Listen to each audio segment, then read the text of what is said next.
Pennsylvania state treasurers among those urging officials to divest pension funds from China. Meanwhile, that dock worker strike once again looms. A zoo is taking precautions against the bird flu. Finally, this cake is heavenly. I'm Claudia Dimuro, and you're listening to Today in PA.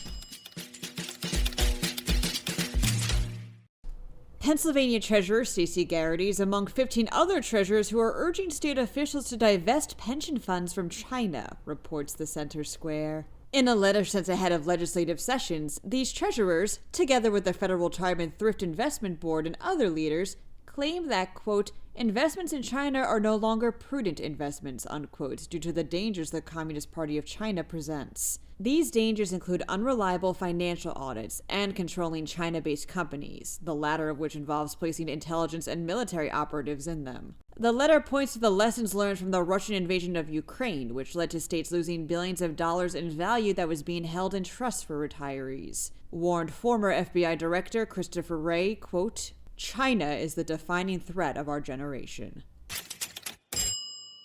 After it was suspended back over the fall following a tentative agreement with ports and shipping companies, that dock worker strike looms once more, reports the Associated Press. About 45,000 members of the International Longshoremen's Association along the East and Gulf Coast are threatening to go on strike as a way to try to stop machines from taking their jobs. Machines like semi-automated cranes operated by software, or employees working remotely to guide containers onto trucks or trains. The union and its president Harold Daggett argue that these machines aren't any more efficient than humans. Negotiations between the union and the U.S. Maritime Alliance, which represents ports and shippers, have already resumed as of yesterday, with the strike deadline being January 15th. Should the strike happen, and should it last longer than a week, it could cost the economy up to over $500 million a day. Over $2 billion if it lasts more than a month.